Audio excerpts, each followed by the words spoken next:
chicos? ¿Cómo están? Bienvenidos de vuelta aquí a la segunda patita de este programón que teníamos nosotros guardado desde ya hace unos días porque habíamos hablado con Joaquín para tenerlo acá y que les respondiera todas las consultas que tenían, ¿no es cierto?, entre manos. ¿Por qué? Porque el hombre sabe un montón y más encima de temas los cuales son complejos, que son temas, ¿no es cierto?, legales. Volvemos a hacer una presentación. Don Jorge, ¿con quién vamos a conversar? ¿Quién es Joaquín Simonetti? Bueno, Joaquín Simonetti es un abogado pionero en el tema de criptomonedas en Chile. Él fue el primero en hacer su memoria tratando el tema de criptomonedas. Su memoria, si recuerdo bien, se llamaba algo así como Conceptos y Naturaleza de Criptomonedas. Bueno, él lo va a precisar. Con eso se presentó para optar al grado de licenciado en Ciencias Jurídicas de la Universidad de Valparaíso, ¿ya? Okay. Y él se posicionó, entonces, como un experto, tomó contacto con la asociación, nos cooperó, hizo valiosos aportes, además que por su memoria se dedicó a investigar, ¿no es cierto?, por primera vez en el país, todo lo que se estaba desarrollando. Bueno, esto en 2017, hace 5 años ya, te fijas, y eran temas nuevos para la inmensa mayoría, algunos de los cuales eran novedades para nosotros que mirábamos esto más tecnológico que socialmente en la asociación.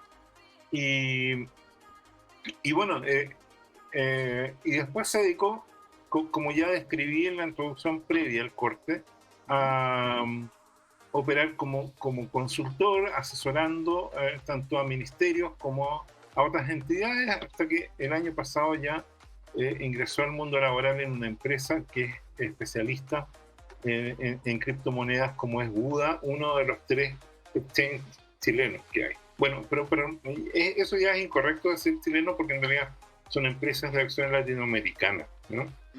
Y entonces eso es valioso porque además, ¿no es cierto?, ya no es una problemática local, sino que la actividad empresarial tiene que armonizarse con los diferentes sistemas legales y tributarios que hay en cada país. Claro, tienen que conversar al fin y al cabo. Entonces, don Joaquín, la verdad que yo como se llama, si me pusiera a tirarte todas las preguntas que te tengo, vamos a estar aquí hasta mañana. Pero vamos a partir, ¿no es cierto?, con lo primero para que la gente, la comunidad, te vaya conociendo, ¿no es cierto?, ya como parte de lo que es CryptoTime. Señor, ¿cómo es que tú generaste una primera implicancia o cómo te acercaste al tema de las cripto? ¿Cómo llegaste a tener esa pulsión a tal punto que terminaste haciendo tu memoria referente al tema? ¿Cómo un abogado llega a eso? Bueno, la verdad es raro porque no me acuerdo la primera vez que escuché o leí ¿Estabas en un estado Bitcoin o de criptomonedas. conciencia alterado? No, yo creo que no, pero no recuerdo, como que siento que del 2015 en adelante probablemente lo sabía que existían, ¿Ya? pero no sé en qué momento supe que existían. No tengo idea en qué momento me enteré que existían. Resulta que una vez por un trabajo en la universidad de Filosofía del Derecho 2, si mal no recuerdo, estábamos haciendo unos trabajos que tenían que ver sobre plantearnos una pregunta en el ámbito jurídico y resolverla. Allá por el año, habrá sido 2016 por ahí, el trabajo, más o menos por esa fecha. Y empecé a procrastinar el trabajo, claramente. No sé, pues lo dieron con 2 semanas y yo diría que el último día, la última noche, ¿verdad? Empecé a decir, ya, bueno, ¿cómo hago esto? ¿Dónde saco información? ¿Dónde veo? ¿Cómo hago el trabajo? ¿Dónde entregar el trabajo? Con Node hay que entregar el trabajo. Y encontré una sentencia del Tribunal de Justicia Europeo, la C224/14. Ah, perfecto. Esta sí, sentencia perfecto. No, que sé qué coño es la que... Es la sentencia que una de las primeras sentencias en pronunciarse acerca de la naturaleza jurídica de los bitcoins. Que hablaba principalmente de una persona en Noruega que compraba hoy en día criptomonedas y le preguntaba al servicio de impuestos noruego si es que tenía que pagar impuestos, tenía que pagar IVA, más que renta, tenía que pagar IVA por la compra y venta de las criptomonedas. Ya. Y el servicio le dijo que sí. A lo que este tipo reclama al Tribunal de Justicia Europeo, a la Corte de Justicia Europea, que no debía y esgrimía ciertas razones. Y resulta que la Corte Europea falló a favor de esta persona, señalando que en Europa, interpretando las leyes comunes que hay de aplicación tributaria en cada uno de estos países, no debiese pagar impuestos del IVA a las criptomonedas y tenía que funcionar bajo ciertas reglas similares al dinero. Okay. Y me acuerdo que este trabajo incluso no lo hice en base a lo que era el Bitcoin ni nada, sino que más que nada las diferencias lingüísticas que pueden ocurrir cuando tenemos un derecho común, pero distintos idiomas en muchos países. Una cuestión media filosófica, media rara. Yeah, okay, pero esa fue la primera vez que creo que leí una sentencia, leí algo jurídico de criptomonedas y me empecé a interesar a un nivel más profundo y dije, lo voy a estudiar. O sea, si es que una corte internacional grande se está preocupando de un tema que probablemente yo sabía que existían las cripto, existía Bitcoin, etcétera, pero ya fue como, puede que haya algo que ver aquí. Y en ese momento empecé a leer, creo que lo típico que leemos todos, el white paper, Andronautilus, empecé a ver los videos, todo sobre Bitcoin, empecé a leer algunas cosas que había muy poco en ese entonces, por lo menos a nivel jurídico, sino que lo que había era más que nada pues, cuestiones en inglés. Entonces ahí el 2017 dije, ¿sabes qué? Voy a hacer mi memoria y la voy a hacer de criptomonedas. Me acuerdo que lo primero que empecé a investigar ¿En qué año fue esto? ¿En qué año hiciste la memoria? El 2017. 2017. Bueno, igual ya habíais vivido, ¿no es cierto?, la gran llegada a los 2000 de Bitcoin, la gente hablando, claro, ¿no es cierto?, de esta moneda. Ya había salido Litecoin y todo lo que hablamos también en la primera parte. Exacto, pero era todavía incipiente a nivel del derecho. O sea, aquí está abordado de una manera científica por la ciencia jurídica. Es decir, existía, pero era algo que yo sé que a nivel técnico, a nivel de los ingenieros, de los informáticos, Bitcoin, Litecoin, Ethereum y otras, estaba saliendo la ICO también en ese tiempo, ya estaba muy, muy estudiado. Pero a nivel regulatorio había poca regulación y si hay poca regulación también había poca doctrina. No había un estudio acabado, y menos en Chile, de lo que eran las criptomonedas. Había quizás algunos papers en España, otro que otro paper en Estados Unidos, en Japón había un par, pero tampoco había una cuestión elaborada, una doctrina elaborada. Todavía no se estaban dando las discusiones. Ponte tú en ese momento de la historia, digo yo, antes de todo lo que hemos vivido hasta ahora.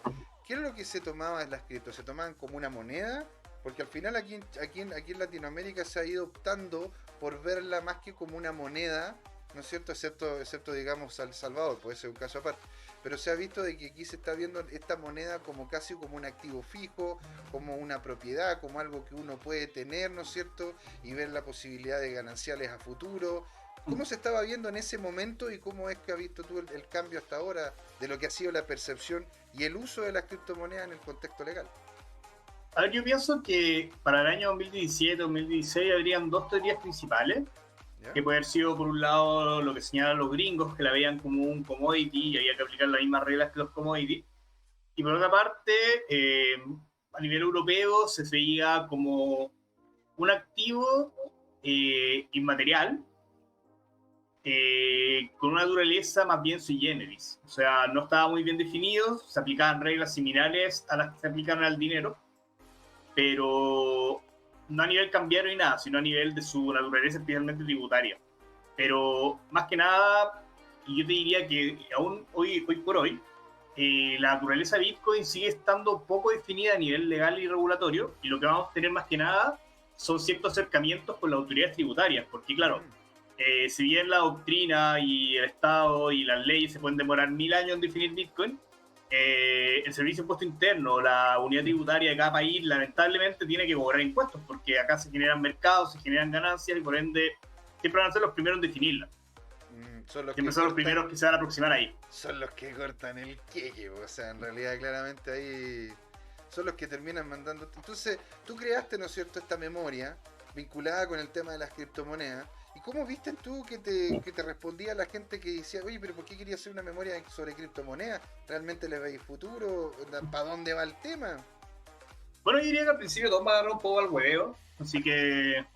Pero Bueno, puta, bueno, a ver, ya, claro. O sea, Claro, porque mucha gente está en las típicas preguntas, ¿qué es Bitcoin? ¿Por qué vale Bitcoin? ¿Por qué las criptomonedas van a tener algún futuro? ¿Por qué yo debería tener criptomonedas? Las típicas preguntas que te hace cualquier persona que no se ha acercado a este mundo. mm, Y yo creo que, no sé, yo vi el potencial de Bitcoin del momento que dije, o sea, esto es una moneda centralizada y no depende de ningún estado, funciona bajo la red como una red como blockchain, y empecé a estudiar que era blockchain, que era esta red al final que se verifica de manera inmutable, cuestión que no pasa hoy en día con los sistemas financieros que tenemos. Estudié también cómo funcionaba el sistema financiero, el sistema de transferencia como SWIFT, que era mucho más caro que esto, entonces es más barato, es más confiable, es descentralizado, o sea, tiene otro futuro. O sea, claro. yo creo que en ese momento fueron como esas tres condiciones las que me hicieron decir como, ok, acá hay algo. Y luego, bueno, también paralelo a eso, ya estaba Ethereum, entonces también daba para empezar a estudiar lo que eran los smart contracts y después lo que eran las DAO y lo que eran las ICO como medios de financiamiento alternativo de empresas que tenían, yo no sé si tenían tanto futuro, pero era muy entretenido estudiarlos. Claro. A modo de, no sé, de formas de reducir las barreras de entrada al capital y todo. Y ya, yo diría que el 2018, 2019 en adelante, creo que DeFi ha abierto una democratización del sistema financiero enorme y está empezando quizás a explotar una pequeña arista del enorme potencial que tienen las criptomonedas en el mundo. Sí, claro. Y yo creo que este potencial está por crear un sistema financiero que sea neutro, con bajas barreras de entrada y que entregue herramientas a los consumidores comunes y corrientes, tales como, no sé, el interés compuesto, a personas que antes no lo veían Es que o no tenían gente que acceso no porque tenían que tenía, tener mucha plata. claro, gente que no tenía acceso, te fijas, a este tipo de herramientas porque incluso muchos de ellos incluso no estaban bancarizados, como lo que ocurre en África. Ahora, lo que sí, nos pegamos un gran salto, ¿no es cierto?, a lo que es el momento actual, ¿verdad? Ah, sí, claro. Entonces, vayamos de lleno a lo que son las preguntas que te teníamos vinculadas con el ahora, porque ya, bueno, ya conocemos a Joaquín, sabemos que tienen tanto ¿cómo se llama?, la patente que lo vincula como profesional, como también que está en una empresa importante y tiene que andar, ¿no es cierto?, a caballo sobre este tipo de temas. Lo que te queríamos preguntar era un contexto diferente a lo que habíamos tenido con entrevistados anteriores vinculados con el tema con el conocimiento, ¿no es cierto?, de leyes. Hay muchos que me están preguntando, yo quiero tener mis criptomonedas. Yo quiero emprender creando una empresa vinculándose con criptomonedas. ¿Me sirve Latinoamérica como un lugar para poderlo hacer? ¿Cuál es el país dentro de Latinoamérica que tiene el contexto más próspero o el terreno más fértil para poder plantar ahí mi semillita?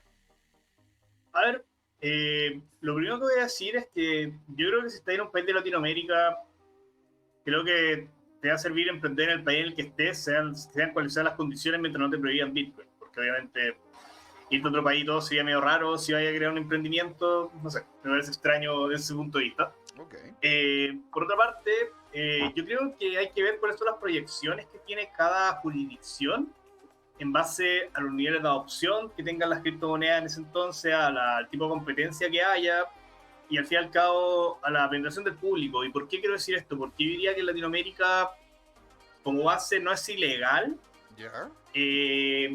comprar, vender Bitcoin u otra criptomoneda. Que sería como lo más básico. Si yo quiero tener o comprar mis criptomonedas, lo puedo hacer en cualquier país de Latinoamérica, en principio. Ahora, jurisdicciones que sean más amigables, bueno, eso depende de lo que uno quiera hacer. Porque yo puedo hacer muchas cosas con Bitcoin. O sea, si yo quiero poner una granja de minería solar, voy a tener que ir donde la energía sea más barata. O donde los paneles solares sean más económicos, o el carry de traerlos sea más fácil que llevarlos tan lejos de un país a otro. O sea, si yo quiero, por ejemplo, dedicarme a la minería, si yo quiero ofrecer productos financieros, tengo que irme a un país que tenga una ley fintech o esté tramitando una ley fintech y leerme cuáles son los requisitos que va a tener esa ley, cuáles son las barreras de entrada.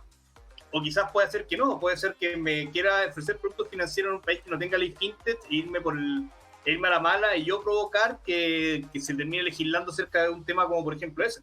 O sea, tenemos que pensar que las criptomonedas no va a existir y no creo que exista una regulación específica de las criptomonedas, sino que va a tener que ver con pensar a qué producto financiero, a qué producto de ingeniería, a qué producto informático yo estoy ofreciendo con, al fin y al cabo, con criptomonedas, blockchain o en general con criptotecnologías.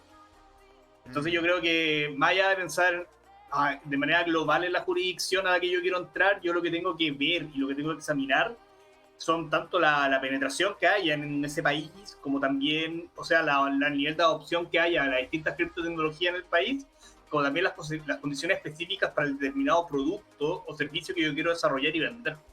Claro. Entonces, dado ese contexto, ponte, hay algunos países los cuales han avanzado legalmente más sobre lo que es el tema de la incorporación de las criptos.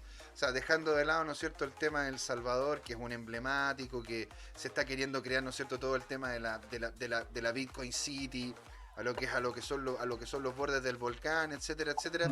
A mí una de las cosas que me llaman la atención es porque qué es lo que está pasando en Paraguay, qué es lo que está pasando en Uruguay, la legislación que están queriendo sacar en Argentina, qué es lo que va a pasar, ¿no es cierto?, en otros países, cuáles son los avances legales que han habido en Latinoamérica, en donde uno pueda sentirse más cómodo legalmente de poder realizar este tipo de actividades vinculadas con criptomonedas, porque si no todos van a decir, bueno, si yo quiero hacer cualquier cosa con Bitcoin o con cripto, me voy a El Salvador nomás, pues, y la verdad que se limita bastante las posibilidades.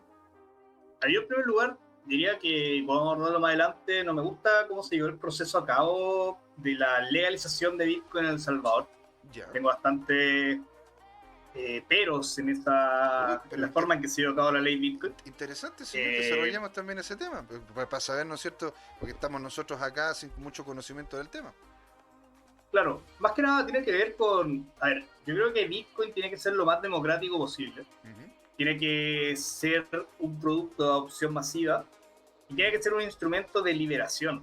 Entiendo. Creo, a nivel filosófico, a nivel político. Y creo que acá en El Salvador se impuso el uso de criptomonedas a un país que tampoco tiene la mejor conectividad a internet posible, donde muchas personas están fuera del sistema de internet. Por ejemplo, no sé, yo ahora estoy quedando en la región de Ñuble. La región de Ñuble creo que alrededor del 60% de las... No, el 40% de las personas aproximadamente no tienen acceso a internet, porque vive en un lugar muy recóndito. Entonces, por ejemplo, si yo legalizara Bitcoin como se legalizó en El Salvador, porque una cosa es legalizar que no sea ilegal comprar y vender, y otra cosa es hacer una moneda de curso legal. Cuando una moneda es de curso legal, lo que yo le estoy dando es un concepto, una propiedad, una atribución, que es tener poder coercitivo liberatorio. ¿Qué significa tener poder coercitivo liberatorio? Claro. Por ejemplo, si yo contraigo una deuda contigo, te compro ese yoki que tenía ahí. Y no. Tú me decís... Este yoki no te lo vendo nunca. O sea, este es uno de los recuerdos más lindos que tengo de un viaje que me pegué. Pero te podría vender esta camisa. Ya, ok, te vendo la camisa. Te compro la camisa. Ya, yo te compro la camisa. Pero mejor te la cambio por la tuya, porque la tuya está fantástica, así que maravilloso. Es que ahí sería un trueque. No podríamos hacer el ejercicio, que podría ser que yo nunca te mande la camisa y tú sí. Y tú me decís, págame. Y yo puedo tener dos opciones, pues no te pago y me demandáis más indemnización de perjuicio. Y en ese caso yo voy a estar obligado siempre, o tú vas a estar obligado a recibirme pesos chilenos, CLP, porque es la moneda de curso legal. Ok, entiendo. Entonces, ¿qué pasa? Cuando el Bitcoin tiene poder coercitivo liberatorio, estoy obligando a las personas a recibir Bitcoin. No les estoy dando la opción de recibir pago en Bitcoin. Le estoy obligando a recibir pago en Bitcoin. Entonces, imagínate la señora que tiene, no sé, pues que vende choclo. No, curso legal, es que el curso legal tiene poder coercitivo liberatorio. ¿Y el curso forzoso? Es que no, la verdad no manejo ese concepto de curso forzoso, no sé a qué te refieres en específico. Mira, es que pero en su momento cuando estuvimos hablando sobre el tema de El Salvador y tuvimos acá, ¿no es cierto?, a un salvadoreño que estuvo conversando sobre la situación allá. Bueno, él claramente lo veía con ojo muy positivo, ¿no es cierto?, el poder vincularse porque es parte de la comunidad, conoce las criptos, etcétera, etcétera. Y él decía de que en realidad la diferencia que existe en El Salvador es que es de curso legal, pero no es de curso forzoso. ¿Qué significa eso? A grandes rasgos, lo que él nos comentó es que de curso legal es que yo puedo decirte a ti, oye Joaquín, a mí tú me puedes pagar acá, me puedes pagar por esta camisa, ¿no es cierto?, ya sea en pesos chilenos como en Bitcoin. Eso podría llegar y ser, es como entregarte la opción de, pero uno de curso forzoso es que yo te digo, yo quiero que tú solamente me pagues en Bitcoin.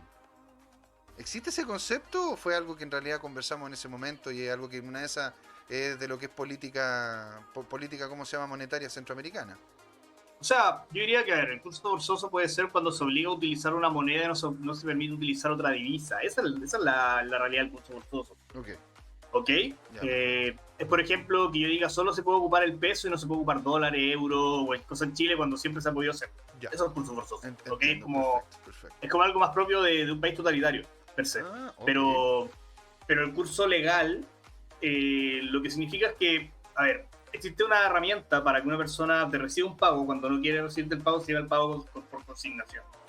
En el cual yo le exijo a los tribunales que le digan a esta persona, acepta lo que yo te quiero pagar. Entonces, ¿qué situación te puede dar? Que yo le quiero pagar en Bitcoin a una persona que no me quiere recibir Bitcoin porque no le gusta, no lo sabe usar, no lo entiende, no lo ocupa, y yo podría obligarlo mediante tribunales a que recibiera Bitcoin. Ya. Ah, perfecto. Esa es la diferencia. Entiendo. Y el curso forzoso es cuando se proscribe las otras monedas y se deja solamente una. Eso es como, no sé, te puede pasar un régimen más totalitario, que no se ocupa dólares, no se ocupa euros, solamente se ocupa la moneda que yo emito. ¿Cachai? Ok. Eso es el curso forzoso, pero el curso legal es eso, le da un poder coercitivo liberatorio. ¿Qué significa eso? Que yo, para liberarme una obligación, liberarme una deuda, puedo pagar con Bitcoin y me tienen que recibir el Bitcoin. O me tienen que recibir el instrumento, no sé, creo que Salvador ocupa dólares, no tiene una moneda de curso legal propia, ¿cierto? Tiene una moneda de ellos, pero la ocupa casi nadie, o sea, nadie ocupa esta moneda. Ok, y eso a mí es una cosa que me preocupa. Además que, bueno, la ley Bitcoin de El Salvador también tuvo una tramitación un poco extraña, o sea, se aprobó como en 5 minutos y no tuvo mayor discusión en el Parlamento. Yo creo que algo tan importante debe haber tenido un poco más de discusión y eso... Pero tú has visto o sea, esta discusión y avances, pero de forma más seria en otros países. Es que hay otros países que lo están abordando no a nivel de darle, de volver Bitcoin una moneda de curso legal, y yo creo que tampoco ese es el camino. Yo creo que el camino va de la mano del desarrollo de las criptotecnologías como en base a los productos que ofrecen. Yo creo que a nivel financiero es donde las criptotecnologías generan mayores externalidades positivas y que vienen a revolucionar el mundo. ¿En qué sentido? En traer el sistema financiero hacia las personas de manera más económica, de manera más accesible y con mejores productos que los que ofrece la banca tradicional. Entonces yo creo desde ese punto de vista que las criptomonedas en general y las criptotecnologías van muy de la mano con lo que es fintech en general, con el concepto de industrias financieras que aplican tecnología.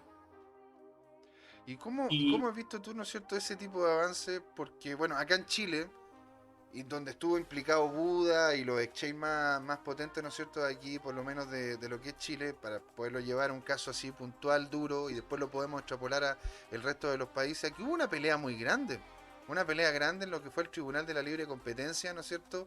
De lo que por un lado estaban los bancos y por el otro lado estaban los exchanges, en donde nosotros estuvimos también muy involucrados, estuvimos ahí metidos, estuvimos tratando de ver y aprender. Entonces, ¿cómo podríamos ver esa dificultad que ha tenido, ¿no es cierto?, Buda en específico, que es donde tú estás trabajando, ¿no?, para poderse desarrollar?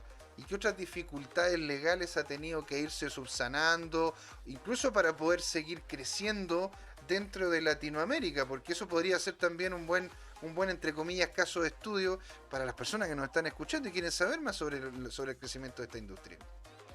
Sí, bueno, yo creo que ahí lo que tenemos que abordar en primer lugar, entender que cuando una tecnología tan disruptiva como esta entra en el juego y en el mercado financiero en general, va a haber resistencia al fin y al cabo, lo que ya estaba establecido previamente. Claro. En este caso, si tú vienes a revolucionar lo que es la industria financiera, te vas a topar en cierto punto con los bancos, claro, que son la gran industria financiera que ha existido por alrededor de 100, 150 años, que han predominado y han sido los únicos que han tenido una especie de monopolio o oligopolio de la industria financiera. Entonces, cuando ocurren esos fenómenos, y fue lo que ocurrió con Uber, fue lo que ocurrió, como estaban hablando antes en el programa, con la internet y la tele. Por ejemplo, Blockbuster dijo que Netflix nunca lo iba a comprar. No lo compró y bueno, ahora Netflix quebró Blockbuster. Entonces ahí tenemos un ejemplo clásico de... Y acá, bueno, a diferencia quizás de Blockbuster, los bancos son una industria mucho más grande, mucho más relevante, mucho más importante para el sistema financiero y el sistema incluso económico, político y social en el cual vivimos, por lo que claramente su desaparición va a ser mucho más lenta y va a tener mucha mayor resistencia, y puede que ni siquiera desaparezcan totalmente, sino que cambien y se adapten y se transformen y entren a competir con lo que son las nuevas tecnologías financieras. Sobre ese contexto, lo que se dio el año 2018, en marzo de 2018, cuando empieza este tema del cierre unilateral de cuentas es hasta cierto punto una respuesta a este fenómeno, y por otra parte también un cierto grado de ignorancia y de cierta mitología que existe acerca de cómo funciona esta tecnología y cuáles son los riesgos que están asociados a las criptomonedas, y acá me refiero principalmente a lo que son las políticas de prevención del lavado activo y financiamiento del terrorismo. Pero es que lo que ocurre es que si nosotros nos ponemos en el caso, ¿verdad?, de que cada tipo de transacción, por el mero hecho de no estar regulada, entonces se va a utilizar en motivos oscuros.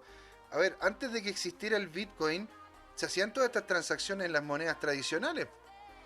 Claro, eso es algo que yo sé. Yo no estoy defendiendo a los bancos, simplemente estoy poniendo un contexto, lógicamente nada, o sea, no, simplemente estoy poniendo un contexto global. Si estáis defendiendo a los bancos, no, yo me voy. ¿Cómo claro. voy a estar ahí? No, me voy, chao. Claro, lo que estoy haciendo acá es poner un contexto para que después podamos entender un poco cuál es la argumentación que tiene el banco, y entender también por qué es algo complicado y que si no es tan simple como decir, al fin y al cabo, como no, nosotros tenemos la razón, ustedes no, chao, páganos todas las cuentas obligatoriamente. Yo creo que es importante poner en contexto las cosas y bajar estas situaciones para que la comunidad en general pueda entenderlas. Pueda entender de qué se trata esta lucha, de que se trata de una cuestión de educación, se trata de una cuestión de derribar ciertos mitos, ciertas barreras, y también de una obligación también de que la industria que se está desarrollando sea la mejor posible y que coopere en sí a la reputación de las criptomonedas, en el sentido de que si tenemos, por ejemplo, digo exchange, me refiero a empresas financieras que ocupan criptotecnologías en general, a atender a una autorregulación, a una política de buenas prácticas, para que también esta misma tecnología pueda desarrollarse, no solamente de manera como outside, como se ha desarrollado, yo diría, hasta hace unos 2 años que ya hemos empezado con más regulación, y que entre a ser parte de la vida de las personas en general y que pueda ofrecer todas sus ventajas a un público mucho más grande, mucho mayor, que solamente las que son entusiastas de esta tecnología, sino que al ciudadano común y corriente. ¿Y cómo legalmente podemos hacer eso? ¿Cómo podemos bajar y ayudar de que el cristiano, la persona, ¿no es cierto?, ahí a pie, tenga la posibilidad de poder utilizar, de hacer uso, de aprender, de generar su capital, pues, ¿me entiendes o no? Porque ahora legalmente yo lo que tendría que hacer cada vez que gano un peso es guardar, ¿no es cierto?, cada una de las transacciones que yo hice en el exchange, y poco más llegar con así una lista de cosas al servicio de impuesto interno, decir, hola, acabo de hacer, hoy día nomás acabo de hacer 25.000 transacciones para poder sacar dinero por medio de scalping, ¿no es cierto?, que bueno, es como sacar pequeñas ganancias. Entonces, claro. ¿Cómo uno puede legalmente, ¿no es cierto?, estructurar? Bueno, es que ahí tenéis, por ejemplo, exchange que envían la de J1891 y exchange que no la envían. Ah, mira, es una forma. Pero ahí, digo yo legalmente. Y ahí estamos hablando de regulaciones, que por eso estaba hablando del mundo de vista legal. Yo no estoy diciendo que no hay leyes hoy en día específicas que atraigan o que involucren a este tipo de instituciones. Y en base a esto, creo que es muy importante que estas mismas instituciones se autorregulen para facilitarle la vida del usuario y para mejorar también su credibilidad ante las propias instituciones que existen en cada país, ¿cachai? Eso, yo creo que eso es súper importante. O sea, por ejemplo, si un exchange declara en el país donde está ubicado, no trata de hacer alguna pillería de que ellos, no sé, funcionan en otro país y que y poner una cláusula como es responsabilidad del cliente hacerse cargo de todas las implicancias tributarias que tenga la operación con criptomonedas en este sitio web, en la jurisdicción en la que se encuentre, que es lo que hacen algunos exchanges. Claro, eso no es ayudar, no es cooperar a que esto se integre con lo que existe hoy en día en la sociedad.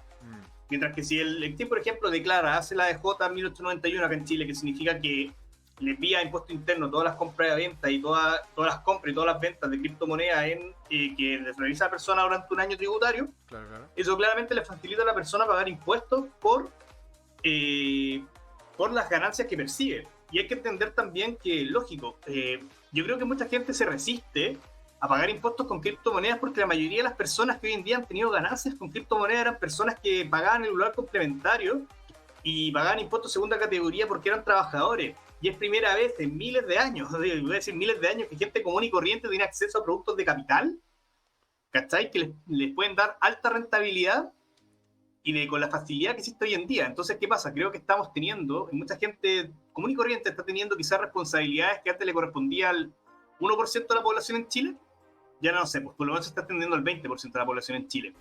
Entonces, cuando yo veo tanta resistencia y tanto enojo, lo veo a veces con un poco de preocupación, de decir como no estamos entendiendo que el fenómeno que está ocurriendo, que es que el sistema financiero se está abriendo y se está acercando a las comunidades, a las personas. Y una de esas cosas, una de esas consecuencias claramente va a ser la obligación de tributar. Y siempre ha existido, porque cualquier ganancia va a generar renta y la renta hay que tributarla. Y eso, más allá de cómo se determina la ganancia, específicamente con las criptomonedas, lo otro importante va a ser que después se va a seguir por las reglas generales de tributación. Entonces no es como que se haya inventado una ley y se haya creado algo para que la gente tribute con criptomonedas y sea un ataque a las criptomonedas en general, sino que simplemente está aplicando la ley existente y que hasta cierto punto puede ser justa que una persona que recibe ganancias tribute por sus ganancias, porque claro, si yo gano plata tengo que pagar cierto impuesto porque recibo en tanto estado, y obviamente las personas que ganan menos van a pagar menos impuestos que las que ganan más, y están a aplicar todas las reglas que ahí podríamos discutir ahora de justicia tributaria. Pero acá lo que quiero hablar es de un fenómeno que sea, que mucha gente dice, ¿por qué debería pagar impuestos con mis criptomonedas? Bueno, estáis recién teniendo acceso al mercado financiero y así funciona el mercado financiero. ¿Y cuál es la mejor manera de poderse enfrentar, ¿no es cierto? Porque aquí bueno, es una cosa a la cual es discutible el hecho de que si ganas más tienes que pagar más. Yo creo que eso es como una tautología que hemos implementado, ¿no es cierto? Como casi de sentido común, el cual sentido común no tiene. Pero digamos, ¿no es cierto?, de que ya, ok, si ganas más dinero tienes que pagar más, porque tienes una responsabilidad, entre comillas, social, y esa responsabilidad le termina recayendo en el Estado. Dicho eso, ¿cómo es que uno debería plantearse, ¿no es cierto?, el enfrentarse a una situación tan nueva, y cómo es que uno puede también hasta cierto punto resguardarse? Porque al final si es que uno, ¿cómo se llama?, terminan diciendo, no, es que ahora le vamos a subir los impuestos les vamos a subir de nuevo, se los vamos a subir de nuevo. ¿Cómo uno poderse también resguardar sobre esta dinámica? Y no sé si es que también Jorge tenga alguna consulta que te quiera hacer después de eso. Claro, en primer lugar no existe un impuesto específico a las criptomonedas, no existe el impuesto por ganancia a las criptomonedas, ¿ok? Y en general no existen muchos impuestos específicos. Lo que pasa es que existe el impuesto a la renta. ¿Y qué es renta? Una ganancia, un incremento patrimonial. Y si obviamente yo por el resultado de la compra y venta de mis criptomonedas logro tener un incremento patrimonial, voy a tener que pagar el proporcional de la tasa de impuesto relacionada al incremento patrimonial que yo tuve. ¿Ok? Y eso, no sé si sea justo o injusto, eso puede ser una discusión política, pero lo único que se está haciendo es aplicar las reglas que han existido desde que Chile es república. Entonces, adelante, don Jorge. Entremos al detalle, Joaquín. De hecho, yo soy cliente de Buda, pero yo no vendo. Entonces, yo no he tenido muy pocas transacciones, porque yo no invierto en criptomonedas, yo ahorro. Yo compré y en algún momento venderé y habrá una plusvalía, y yo entiendo que eso me va a generar una ganancia y va a ir al global complementario. En el global complementario, como dice Juan Limón, efectivamente, cuando yo gano poco, pago poco en un tramo. O pago un porcentaje y de ahí tengo que restar el deducible, por así decirlo. Exacto. Y si tengo un nivel, porque Juan Limón está hablando, bueno, que si le cobraran un 8%, lo pagaría feliz, pero si le cobran el 40%, gane o pierda. Y ahí viene la pregunta entrando en detalle. En el caso de Buda, ¿qué es lo que informa Buda? Buda informa al fisco más o menos el detalle o el resumen de todas las transacciones que tiene un cliente, y ahí va descontado también lo que el cliente pagó en comisiones, mira, por ejemplo. Buda lo que va a informar son las compras y ventas realizadas dentro del exchange. ¿Okay? Que eso es lo que nos pide la BJ 1891. Pero eso es ¿cuánto compró? ¿Cuándo lo compró? Vendió? Y el valor en que compró, y lo mismo, pero la venta. Lo que va a informar son compras y ventas realizadas en el año tributario.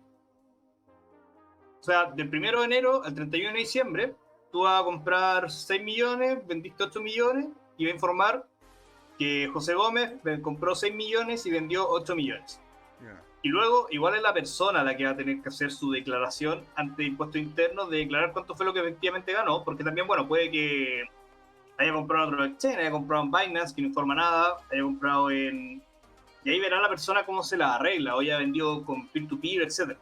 Claro. Entonces yo creo que ahí, bueno, ahí también, y quiero volver al tema de la autorregulación que tienen que tener las instituciones financieras que están operando con esta nueva tecnología. No solamente a nivel de tributario, como acá, sino también a nivel, por ejemplo, de cumplimiento, de compliance, de políticas. Es súper, súper importante. O sea, por ejemplo, no sé, ustedes saben qué es el GAFI, que es el Grupo de Acción Financiero Internacional. No. Ya. Grupo financiero. ¿Cómo se llama? Grupo de Acción Financiero Internacional, GAFI. Gafi. A ver, lo voy a buscar mientras tanto para poder ver de ¿Qué cosa es? ¿Es una Interpol financiera?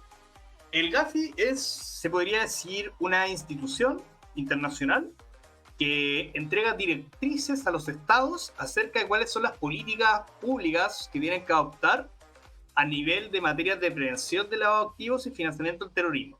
O sea, lo que busca el GAFI es tender a unificar estas políticas en cada uno de los estados y lo evalúa, les pone nota. Es como la UAF, pero a nivel internacional.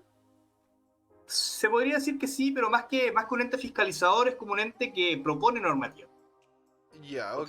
Que propone, recomienda a los estados políticas que tienen que adoptar para materias de prevención del lavado de activos y financiamiento del terrorismo.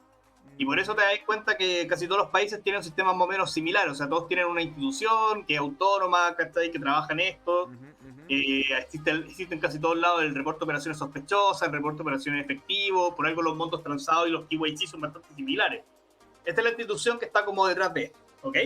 Y la institución ha emitido bastante políticas o recomendaciones o adaptaciones de sus recomendaciones a vigentes de las criptomonedas desde el año 2015 en adelante. Ha emitido distintas políticas sobre esta materia en específico que involucra y que le da a veces mala fama a las criptomonedas. Ahora lo estoy viendo acá, partió en 1989 en Francia. Aquí, como se llama, de hecho voy a mostrar, ¿no es cierto?, lo que es la página que tienen ellos en lo que es Wikipedia sobre esto, de lo que es el Grupo de Acción Financiera Internacional. O sea, son casi como un task force, así como una cuestión casi... Ya. Pero escúchame, yo quiero que volvamos a lo esencial. A mí me interesa el detalle de cómo lo usa un consumidor, un cliente, una persona que transa, y diferenciar los que transan mucho versus los que transan poco. Yo ya entendí que ustedes informan en resumen de actividad. Pero, ¿qué pasa, por ejemplo, con lo que dice Juan Limón? ¿Qué pasa si, por ejemplo, él recibe una remesa de otro exchange? ¿Qué pasa si él, por ejemplo, tiene en Binance y se manda un Ether? Y eso queda consignado como que él lo compró. Como nada, eso no va a aparecer en la DJ, porque aparecen solamente compras y ventas. Ya, Ahora, si él vende esa remesa, va a aparecer como venta. Si él la liquida en pesos. O sea, si uno liquida, va a aparecer como el dinero en pesos. Pero es que eso es lo esencial. Déjame terminar, José Miguel. Por favor. Entonces, yo vendí un Ether, pero como me llegó como remesa, no aparece mi compra. Por lo tanto, estoy generando como una falsa utilidad. Es que, a ver, si no aparece, por eso te estoy señalando que va a ser responsabilidad de la persona declarar. Sí, ya. Porque puede ser que, bueno, yo voy a declarar lo que gané, pues yo tengo que calcular cuánto gané más allá de lo que me señale el exchange. Porque la DJ no es cuánto tienes que pagar de impuestos, sino que la DJ son la DJ 1891, la declaración jurada 1891 son las compras y ventas dentro del exchange. Ya, ok. Mira, lo que yo veo en forma práctica, bueno, lo estoy viendo hace rato, es que esto requiere mucho orden de cualquier persona promedio. Claro. Y eso significa que tarde o temprano vas a llegar a una planilla electrónica y vas a tener que usar tu Excel para hacer todo el cálculo que... ¿No? No, porque la tecnología avanza. Hoy en día, por ejemplo, existe CryptoLedgers, que es una herramienta que sirve, ustedes pueden buscarla en internet. Esta está desarrollada por Sebastián Aranguis y Rodrigo Herrera, si mal no recuerdo, quienes crearon una aplicación en la que yo puedo vincular mis wallets y me va a calcular cuánto tengo que pagar de impuestos. Maravilloso. Sí, por eso, o sea, el mercado avanza, o sea, cuando hay una necesidad, CryptoLedgers es con K, creo, no estoy seguro, eso parece más una ICO. Creo que es CryptoLedgers con K. Ya, perfecto. Ahí por último les dejo el link, pero por eso les digo, incluso podrían invitarlo al programa, porque creo que ellos podrían Pero dar mucho que hablar. Genial. Qué buena idea. Aquí está, Cryptocurrency Tax Portafolio Tracker. O sea, Sí. te lleva técnicamente lo que es tu portafolio de todas tus criptos. Es decir, conectas todas las wallets que tienes tú que tienes ahí y te va Claro. haciendo el cálculo en tiempo real. Y ojo que esto es un desarrollo chileno, Y para que esto- vean que ¿Y Mira, cuál es el nombre de los creadores? Sebastián Aranguis y Rodrigo Herrera, si no estoy mal con el apellido. Rodrigo el nombre, pero no sé si ese es el apellido que... ¿y es gratuito esto? No creo. Rodrigo Hernández, perdón, Rodrigo Hernández. Rodrigo Hernández, ya, maravilloso. Se puede, hay que Ah, pagar, mira, ahí está, ahí está. hay una free y esta se puede pagar, pero yo podría adelantarle algunas cosas, pero puede que estos precios varíen dependiendo ciertas cuestiones. Ah, mira, está vinculado Dependiendo de dónde yo sea cliente, cuestiones así. Algo puede variar ahí. ahí. Pero Mira. lo que sí quiero señalarles y que creo que es muy importante es entender que, a ver, que el hombre común y corriente tenga que hacer cálculos complejos no es algo malo per se. Significa que ese hombre común y corriente está accediendo a cuestiones que antes no tenía la posibilidad, que jamás tenía la posibilidad de acceder. Ujú. Y eso es lo maravilloso de este mundo. Y del DeFi también, por ejemplo. O sea, a ver, que una persona tenga acceso al interés compuesto antes del 2009 o antes del 2015. ¿Alguien se lo imaginaba? ¿Alguien se lo cuestionaba? ¿Alguien lo preguntaba? No, es difícil igual. No, para nada. O sea, ¿cuál es la barrera de entrada para acceder a productos financieros de la calidad que me están ofreciendo en DeFi? Bueno, obviamente hay algunos malos, pero por ejemplo ciertos staking, ciertas formas de generar interés, incluso los mismos juegos con NFT que me paguen por jugar y ni siquiera por ser bueno, sino simplemente por jugar. Y con eso pueda vivir. Esa cuestión a mí me parece impresionante y creo que ¿cómo se llama esto? Y creo que eso es lo realmente relevante, diría yo, lo realmente revolucionario que tiene al menos este primer cachito del desarrollo de la tecnología blockchain en Chile, que son las criptomonedas. O sea, en Chile, en el mundo en general, el desarrollo de las del sistema financiero, de este nuevo sistema financiero. Entonces, yo diría que eso sería como algo que me gusta decir en cuanto a la responsabilidad de las personas y cómo aumenta la responsabilidad de las personas a medida que acceden a estos sistemas. Y por otra parte también me gusta mucho hablar de ciertos elementos que yo creo que son de transición dentro de este nuevo mundo de las criptomonedas y de las finanzas descentralizadas, como son las wallets, los exchanges, que son ciertos elementos que se acercan y este mundo a las personas comunes y corrientes, generando plataformas que hacen que sea más simple su adquisición, su venta, transarla, hacer negocio, etc. Y que creo que es la responsabilidad que tienen esos órganos de autorregularse y de tener buenas políticas de cumplimiento y buenas políticas de los clientes. Porque mientras estas instituciones se autorregulen y tengan buenas prácticas, hay más posibilidades de que las instituciones gubernamentales y los estados tengan una política más laxa, más flexible, más de adoptemos esta tecnología, esto representa el futuro, más que esto representa un riesgo, no lo adoptemos. Bueno, Yo creo que ahí... Señores, yo no quiero ser el pesado, pero nos estamos acercando ya al final de este programa. No sé si don Jorge tiene usted Chuta, qué alguna, rápido. algo. Sí, bueno, ha sido simpática la conversa, pues está bien, pues de hecho más que invitado de nuevo, Joaquín, tenemos muchas preguntas que hacerte, macho, muchas. Quedaron una cantidad en el tintero gigante, que de hecho literalmente te hicimos 3. Y con eso sacamos todo, así que maravilla. Don Jorge, no sé si usted tiene alguna pregunta, alguna aclaración, algo que quiera decir, algo, Alfred. Sí, Joaquín, cuéntame de tu experiencia laboral en Buda. ¿Cuál ha sido la problemática o las situaciones que te han llamado más la atención y por qué? ¿Cuál ha sido la problemática o las situaciones que más me han llamado la atención? Yo diría que las estafas. Las estafas. Yo creo que hoy en día hay demasiadas personas que están ingresando a esta tecnología, a este mundo.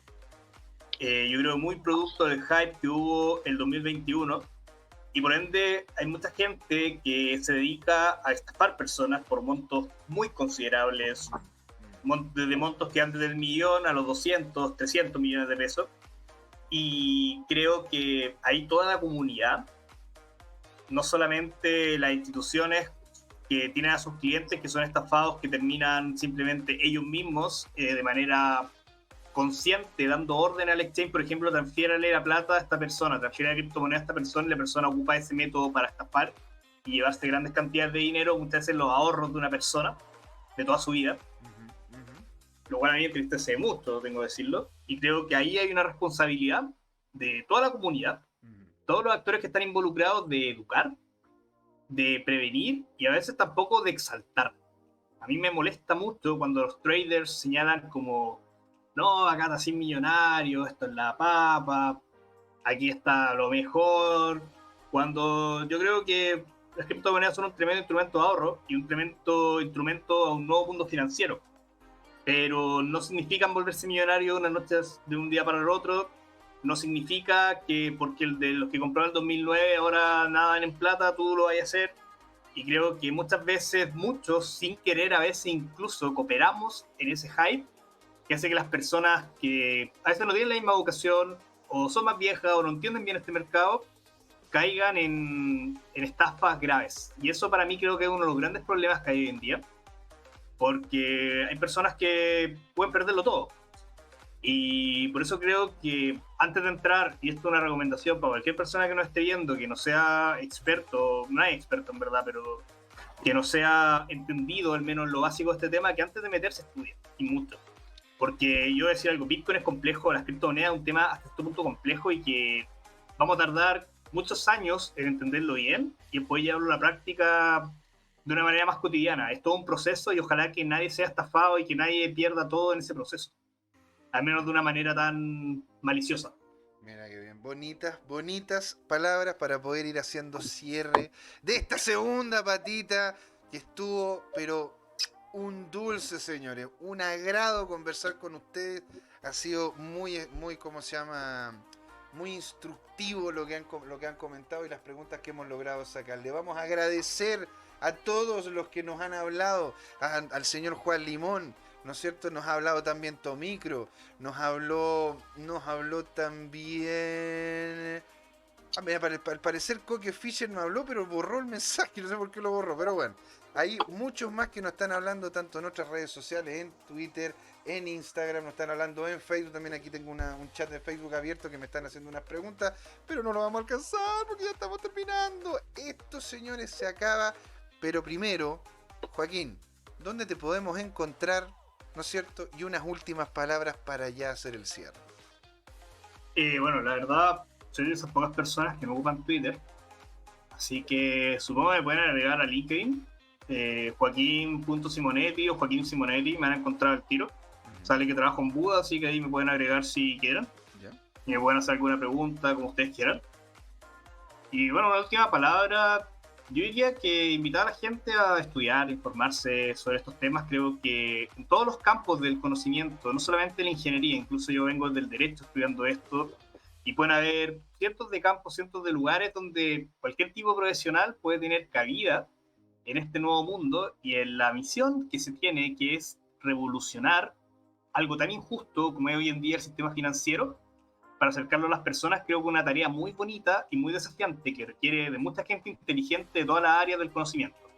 Entonces, creo que las personas que están en la universidad o que están pensando qué carrera estudiar, o incluso personas que ya terminaron y que están viendo a qué dedicarme o buscar un cambio en su carrera, creo que es interesante que le den la oportunidad de estudiar estos temas, a informarse y pensar que podrían terminar trabajando en la próxima gran revolución que va a tener este sistema financiero, lo cual creo que es muy, muy agradable y muy entretenido. Eso. Qué maravilla. Don Jorge, señor, unas últimas palabras. Sí, agradecer tu aporte, Joaquín, tanto en este programa como en general a la asociación y a la comunidad. Y una grata sorpresa que hayamos coincidido. Yo partí hablando sobre las estafas y los peligros que hay que tener tanto en casos puntuales como generales, porque la industria cripto está emergente y es campo fértil para las personas que desconocen cómo funciona, ¿ya? Estafas hay en todas partes, te pueden intentar vender la luna o el Cerro Santa Lucía, y a veces con diferentes grados de éxito, pero así como el mundo es agradable para vivir, también hay una industria de delincuencia que lo hace peligroso, ¿ok?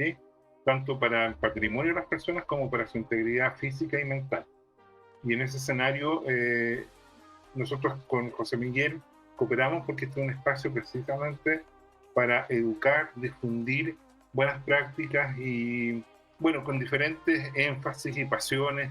Yo soy maximalista. Yo soy José poliamoroso. Miguel, obviamente, que es más diverso. A mí me gusta, me gustan todas Porque las por gente la que realmente teoría son y buenas. práctica es una persona que tiene el perfil para ganar o entretenerse tomando riesgos calculados, digamos, ¿ah? Pero esto no es para todas las personas y bueno, entre eso y hacer madurar esta industria tenemos que cooperar todos a nivel personal e institucional.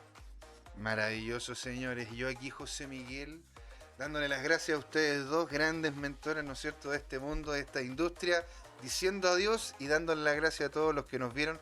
Síganos en Twitter, en Instagram, en Facebook, síganos en YouTube. ¡Llegamos a los 100! Llegamos a los 100, vamos a tener nuestra cosita ahí con el nombre, en la URL. Estamos llegando a los 150 en Twitch y vamos por más, porque esto es Crypto Time, señores. ¿Por qué, Jorge? Fue hora de hablar de criptos. Porque fue hora de hablar de cripto. Ahí nos vemos. Muchas gracias por todo, chicos. Chao, chao. Gracias. Chao, muchas gracias. Otro seguidor más. Aquí al final. ¡Qué genial! Chao, chao.